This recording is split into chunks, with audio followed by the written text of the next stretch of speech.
मित्रों, स्वागत है आपका आपके अपने चैनल स्टडी विद प्रदीप में। दोस्तों, हम लोग पिछले वीडियो में जो है क्वेश्चन नंबर 1 से लेकर के 81 तक के प्रश्नों को हमने किया था। 80 तक के 81 से लेकर के 176 के क्वेश्चन श्रृंखला को आज हम लोग पूरा करने वाले हैं। आपको बता दें कि इसमें थैलोफाइटा से लेकर के पुष्पी पादप तक के यानी जो है एंजियोस्पर्म तक के सभी प्रश्नों को रखा गया है। टोटल 176 क्वेश्चन है और मुझे भरोसा कि यहाँ से आने वाला 10 प्रश्न आपको इसी वीडियो से मिल जाएंगे। तो इसके पहले वाला एक वीडियो और एक वीडियो, ये दोनों में पूरा प्रैक्टिस पेपर आपका दिया गया है। इसके पहले अलग अलग क्लास में हमने आपको पूरे चैप्टर के बारे में पढ़ा दिया है। आगे का क्लास आपका बहुत जल्द ही अपलोड हो जाएगा। आगे हमको पढ़ना है आकार की, उसके बाद उसकी जो है एनाटॉमी और उसके बाद फिजियोलॉजी पादप की, लेकिन एक एक करके पढ़ेंगे। सबसे पहले हम लोग आज के प्रश्न को शुरू करते हैं और पहला प्रश्न आपके सामने है। पूछ रहा है, किस समूह के पौधों के जीवन चक्र में 2 स्वतंत्र पीढ़ियों का एकांतरण पाया जाता है? यानी 2 अलग अलग पीढ़ी हैं, स्वतंत्र हैं, उनका पीढ़ी एकांतरण होता है, ये आपको बताना है। सबसे पहले आवृतबीजी एंजियोस्पर्म, उसके बाद आपका है अनावृतबीजी यानी जिम्नोस्पर्म, ब्रायोफाइटा, टेरिडोफाइटा। तो सही आंसर आपका टेरिडोफाइटा हो जाएगा और किसी में भी ऐसा नहीं पाया जाता। टेरिडोफाइटा के अगर हम जनरल कैरेक्टर की बात करें तो टेरिडोफाइटा जो है आप सबको पता है कि स्थल पर पाए जाते हैं। इसमें जड़, तना, पत्ती पाए जाते हैं। कुछ पत्तियां छोटी होती हैं, कुछ पत्तियां बड़ी होती हैं, यानी अलग अलग प्रकार के इसके कैरेक्टर हमने आपको एक वीडियो के माध्यम से पूरा इसकी फिजियोलॉजी, इसके चीज़ों के बारे में पूरा इसका जनरल कैरेक्टर, उसके बाद टेरिडोफाइटा के आर्थिक महत्व, ये सब हमने एक वीडियो के माध्यम से आपको बता दिया था। पीडीएफ वाली ही क्लास है, तो उस पीडीएफ वाली क्लास में आप उसे देख चुके होंगे। आगे बढ़ते हैं। पूछ रहा है, टेरिडोफाइटा के निम्न किस उपसंग में पत्तियां अनुपस्थित होती हैं? यानी कौन सा उसका सब फाइलम है जिसमें पत्तियां नहीं पाई जाती हैं, लीफ एब्सेंट होती हैं और जल अवशोषण मूलाभास यानी राइजोइड्स होते हैं। यानी इसका लक्षण मिलता जुलता ब्रायोफाइटा जैसा होता है। यह कौन सा इसका उपसंग है यानी सब जो है फाइलम है, उसे आपको बताना है। अब यहाँ पे दिया गया टेरिडोफाइटा के किस उपसंग में पत्तियां अनुपस्थित होती हैं? या तो जल अवशोषण मूलाभास राइजोइड द्वारा होता है। साइक्लोफाइटा में, लाइकोफाइटा में, फिलियोफाइटा में या आर्थ्रोफाइटा में? अब आपको इसका सही आंसर बताना। तो इसका सही आंसर है साइक्लोफाइटा। मैंने आपको साइक्लोफाइटा का पूरा क्लासिफिकेशन, कैरेक्टर और साथ में एग्जाम्पल बताया था। उम्मीद करता हूं कि आप वो पीडीएफ वाली क्लास पढ़ चुके होंगे। जो हमारे पेड बैच से लोग जुड़े हैं उन्हें पीडीएफ भेजा जा चुका है। अगर आप पीडीएफ पढ़ चुके हैं तो इस प्रश्न का आंसर आपको बताना चाहिए था। और अब हम जो पूछने जा रहे हैं वो आप हमें कमेंट करके बताइएगा। साइक्लोफाइटा का कोई एक एग्जाम्पल हमको आप बता दीजिए। बहुत आसान प्रश्न है और सभी लोग इसको जानते होंगे, ऐसा हम भरोसा रखते हैं। सामान्यतः धान के खेतों में पाई जाने वाली फर्न है, यानी धान के खेतों में कौन सी ऐसी फर्न है जो पाई जाती है? तो वो आपको बताना है। यहाँ पे एजोला है जो फर्न के रूप में है और ये धान के खेतों में पाई जाती है। कुंडलित विन्यास, सर्सिनेट विनेशन, अभी पिछले क्लास में भी हमने आपसे सर्सिनेट विनेशन के बारे में चर्चा किया था। सर्सिनेट विनेशन किसका लक्षण होता है ये आपको बताना था और मैंने आपको बताया था फर्न की जो तरुण पत्ती होती है उसमें सर्सिनेट विनेशन पाया जाता है। आगे बढ़ते हैं। अगला प्रश्न आपका, जब बीजाणुधानी का विकास बीजाणुपर्ण की सतह पर स्थित केवल एक कोशिका से होता है तो इसे कहते हैं? कह रहा है जब बीजाणुधानी का विकास बीजाणुपर्ण की सतह पर स्थित केवल एक कोशिका से होता है तो इसे कहते हैं सुबीजाणुधानी, तनुबीजाणुधानी, अबीजाणुधानी या इनमें से कोई नहीं। तो इसे क्या कहा जाता है ये आपको बताना है। तो इसे हम लोग कहते हैं तनुबीजाणुधानी। क्या कहते हैं? तनुबीजाणुधानी कहा जाता है। आगे, निम्न में जलीय टेरिडोफाइटा कौन है? जो जल में पाए जाते हैं जलीय टेरिडोफाइटा पाया जाता है। देखिए, एक टेरिडोफाइटा मैंने ऊपर बताया जो टेरिडोफाइटा का सबसे महत्वपूर्ण लक्षण है कि इसमें जो है क्या नहीं पाए जाते हैं। अभी मैंने ऊपर आपको बताया कि इसमें जो है पत्तियां नहीं पाई जाती। कह रहा पत्तियां नहीं पाई जाती हैं यानी अनुपस्थित होती हैं और जड़ भी अनुपस्थित होती। तो ये आपका साइक्लोफाइटा का एक बहुत महत्वपूर्ण प्रश्न है। और टेरिडोफाइटा का एक महत्वपूर्ण प्रश्न आपके सामने ये है कि जलीय टेरिडोफाइटा कौन होता है? अब आपके पास समस्या है कि साल्विनिया और एजोला 2 दिए गए हैं, ड्रायोप्टेरिस और टेरिस 2 दिए गए हैं, सिलेजनेला और लाइकोपोडियम 2 दिए गए हैं। अब आपको इसे सिलेक्ट करके अपने सही आंसर पे जाना है। तो साल्विनिया और एजोला आपका सही आंसर हो जाता है। ये जलीय टेरिडोफाइटा के अंतर्गत आते हैं। नोट्स में यह प्रश्न मेंशन किया गया है और उसको हाईलाइट भी किया गया है। जब बीजाणुधानी का विकास कोशिकाओं के समूह से होता है, जब बीजाणुधानी का विकास कोशिकाओं के समूह से होता है तो इसे क्या कहते हैं? सुबीजाणुधानी, स्पोरेंजिएट, तनु बीजाणुधानी, लेप्टोस्पोरेंजिएट, एक बीजाणुधानी, मोनोस्पोरेंजिएट, या में से कोई नहीं। तो आपका सही आंसर हो जाएगा यहाँ पे स्पोरेंजिएट यानी सुबीजाणुधानी। हार्सटेल्स हैं। हार्सटेल्स क्या है? एक प्रकार का थैलोफाइटा, ब्रायोफाइटा, टेरिडोफाइटा, जिम्नोफाइटा। तो सभी लोग जानते हैं हार्सटेल क्या है। तो हार्सटेल एक प्रकार का टेरिडोफाइटा के अंतर्गत आता है। हार्सटेल किसको कहते हैं कमेंट कर बताइएगा। हमने उप नाम भी आपको लिखाए हैं, पढ़ाए हैं, और जो है आपको उसे बताना चाहिए।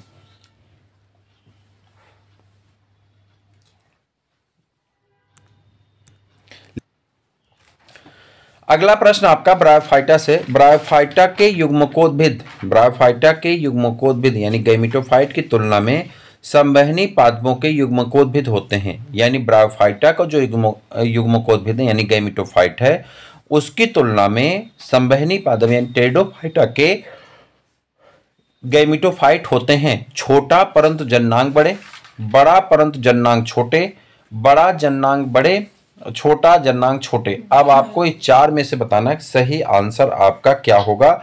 तो सही आंसर होगा छोटा जननांग छोटे। छोटा होता है और जननांग क्या होते हैं? छोटे होते हैं।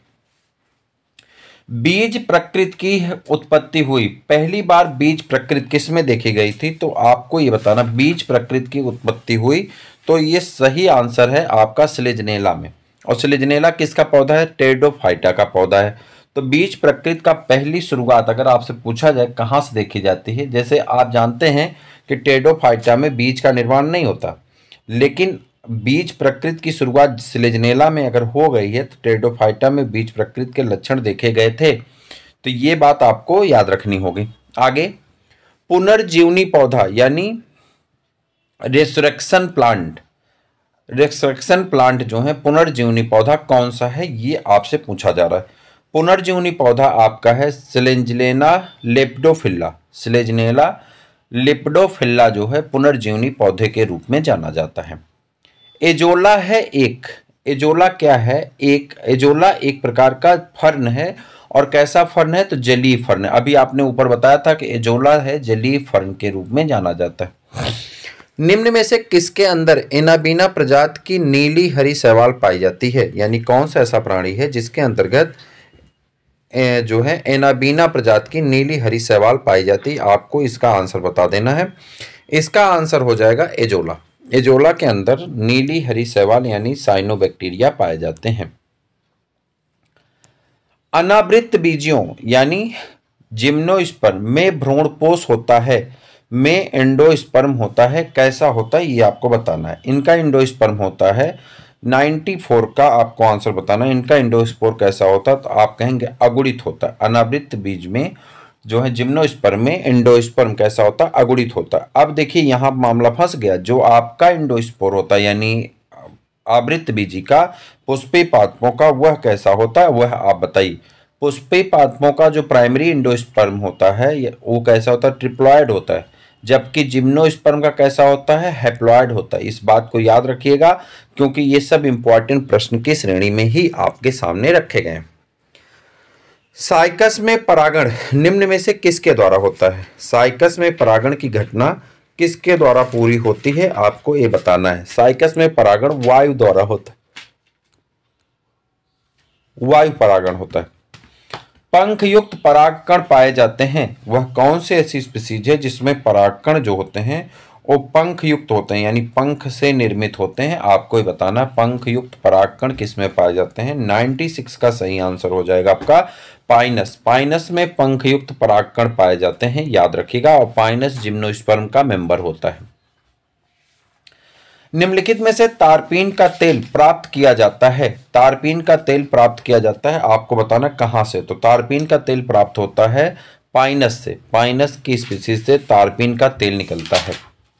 उसके बाद है अनावृत बीजी पौधों में परागण क्रिया होती है केवल। अनावृत बीजी पौधे हैं यानी जिम्नोस्पर्म में जो है परागण की क्रिया होती केवल किसके द्वारा होती है? केवल एक ही के द्वारा होगी, और वो आपका हो जाएगा वायु द्वारा। निम्नलिखित में से लाल कास्ट वुड यानी रेड वुड ट्री है। लाल कास्ट वृक्ष कौन सा है वो आपको बताना है। लाल कास्ट वृक्ष जो होते हैं वो आपके हो जाते हैं सिकुआ। कौन हो जाते हैं? सिकुआ। साइकस के भ्रूण में 2 बीजपत्र होते हुए भी उसे 2 बीजपत्री में वर्ग ही किया गया, क्योंकि साइकस के भ्रूण में 2 बीजपत्र होते हुए भी उसे 2 बीजपत्री में वर्गीकृत नहीं किया गया है। क्योंकि ऐसा क्यों है? तो ऐसा आपको बताना, ऐसा इसलिए कि इसका बीजांड नग्न होता है। इसका बीजांड क्या होता है? नग्न होता है, यानी नंगा रहता है। चिलगोजा होता है। चिलगोजा क्या होता है आपको बताना। चिलगोजा क्या होता है? चिलगोजा यही होता है। चिलगोजा जो होता है पाइनस जियार्डियाना का बीज है, थूजा का बीज है, साइकस रिबलूटा का बीज है, एफेड्रा का बीज है। तो चिलगोजा क्या है? चिलगोजा आपको बताना है। चिलगोजा क्या होता है? पाइनस जियार्डियाना का बीज होता है। पाइनस जियार्डियाना का क्या होता है? बीज होता है, जिसे चिलगोजा कहते हैं। कवक मूल यानी माइकोराइजा कहते हैं। कवक मूल यानी माइकोराइजा कहते हैं। किसको कहते हैं कवक मूल या माइकोराइजा? आपको बताना कवक मूल या माइकोराइजा कहते हैं किसको कहते हैं, ये आपको बता देना। तो वह है कवक तंतुओं से ढकी जड़ को। कवक तंतुओं से ढकी जड़ को कवक मूल या माइकोराइजा कहते हैं। किस अनावृत बीजी के जाइलम में वाहिकाएं पाई जाती हैं? किस अनावृत बीजी के जाइलम में वाहिकाएं पाई जाती हैं? नीटम में। किस में पाई जाती हैं? नीटम में पाई जाती हैं। अनावृत बीजी पौधों में भ्रूणपोष बनता है। अनावृत बीजी पौधों में भ्रूणपोष बनता है। अब आपको बताना है कि सही आंसर क्या हो जाएगा। निषेचन से पूर्व। अनावृत बीजी पौधों में भ्रूणपोष बनता है निषेचन से पूर्व। संसार में सबसे बड़ा वृक्ष है। संसार में सबसे बड़ा वृक्ष है पाइनस, सिकुआ, इफेड्रा, यूकेलिप्टस। तो संसार का सबसे बड़ा वृक्ष आपको बताना है कौन सा ऐसा वृक्ष है जो संसार का सबसे बड़ा वृक्ष है। तो आपका आंसर हो जाएगा सिकुआ। निम्न में से किसे जीवित जीवाश्म कहा जाता है? साइकस को, गिंगो को, मेटासिकुआ को, इनमें से किसी को, इनमें से सभी को। तो आपको बताना कौन सा ऐसा वृक्ष है जिसे हम लोग क्या कहते हैं? जीवित जीवाश्म कहते हैं। 106 का सही आंसर आपको बताना है। इन सभी को, तीनों को, साइकस को, गिंगो को, मेटासिकुआ को, तीनों को जीवित जीवाश्म कहा जाता है। वाहिकाएं तथा सहकोशिकाएं अनुपस्थित होती हैं। साइकस में, आम में, एफेड्रा में, सूरजमुखी में। वाहिकाएं तथा सहकोशिकाएं अनुपस्थित होती हैं साइकस में, आम में, इफेड्रा में, सूरजमुखी में। किस में? तो आप कहेंगे साइकस में। यदि किसी अनावृत बीजी पौधे के तने की कोशिकाओं में गुणसूत्रों की संख्या 10 है। अनावृत बीजी पौधा है, अनावृत बीजी पौधा मतलब जिम्नोस्पर्म है, तो उसके भ्रूणपोष में गुणसूत्र होंगे तो हैप्लॉइड हो जाते हैं, यानी गुणसूत्र की संख्या क्या हो जाती है? जिम्नोस्पर्म में जो गुणसूत्र होते हैं वो जब उसका भ्रूणपोष बनता तो हैप्लॉइड हो जाते हैं। तो यहाँ पे संख्या आधी हो जाएगी, यानी 20 का आधा 10 हो जाएगा। सही आंसर हो जाएगा आपका कितना? 10। पाइनस की कास्ट यानी उड़ लकड़ी होती है। पाइनस की लकड़ी कैसी होती है? मोनोजाइलिक, डिप्लोजाइलिक, पॉलीजाइलिक या साइनोजाइलिक। तो आपको बताना है कि जो है कितने कैसी होती हैं। ओहो, बहरहाल चलिए हम लोग देखते हैं, जहाँ तक चलेंगे तहाँ तक चलेंगे। और ये मोबाइल चार्ज नहीं तो मामला आपका फंस सकता है। चलिए जहाँ तक चलता है देखते हैं। तो 109 का आंसर आपका हो जाएगा सघन दारू। कैसा हो जाएगा? सघन दारू। के जो पैड है आपका चार्ज नहीं। पाइनस की किस प्रजाति के बीज खाने योग्य हैं? पाइनस का कौन सा ऐसा बीज है जो खाने में उपयोग किया जाता है? Pinus gerardiana, Pinus roxburghii, Pinus मेंटेना, पाइनस बिल्चियाना। तो इसमें से कौन सा ऐसा बीज है जो खाने के लिए उपयोग में लाया जाता है? आपको ये बताना है। 110 का सही आंसर आपका हो जाएगा पाइनस जियार्डियाना, जिसे चिलगोजा कहते हैं, वह खाने के योग्य होता है। नर व मादा जनन अंग एक ही पौधे पर पाए जाते हैं, साइकस में, पाइनस में, साइकस व पाइनस दोनों में, साइकस या पाइनस दोनों में से किसी में नहीं। तो सही आंसर हो जाएगा पाइनस में नर और मादा दोनों जनन अंग एक ही पौधे पर पाए जाते हैं। रेजिन व तारपीन प्राप्त किया जाता है। रेजिन व तारपीन बीज से, पाइनस से, साइकस से, एबीज से, किससे प्राप्त किया जाता है? आपको सही आंसर बताना है। तो सही आंसर हो जाएगा आपका रेजिन और तारपीन पाइनस से प्राप्त किए जाते हैं।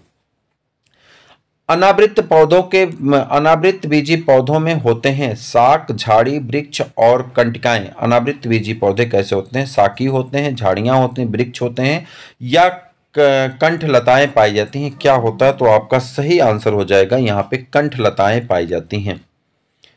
एम्बर प्राप्त किया जाता है। एम्बर प्राप्त किया जाता है कहाँ से? तो एम्बर प्राप्त होता है, आपको बताना है, एम्बर प्राप्त होता है पाइनस सक्सिनीफेरा से। कहाँ से? पाइनस सक्सिनीफेरा से एम्बर प्राप्त होता है। निम्न किस गण में केवल नग्न बीजी जीवाश्म होते हैं? कौन सा ऐसा गण है जिसमें नग्न बीजी जीवाश्म पाए जाते हैं, यानी फॉसिल जिम्नोस्पर्म पाए जाते हैं? फॉसिल जिम्नोस्पर्म को हमने नोट्स में भी आपको बताया था। साइकेडोफिकल्स जो पौधा है उसमें जो है आपके साइकेडोफिकल्स पौधे में क्या पाए जाते हैं? नग्न बीजाणु पाए जाते हैं, जो जीवाश्म जिम्नोस्पर्म पाए जाते हैं।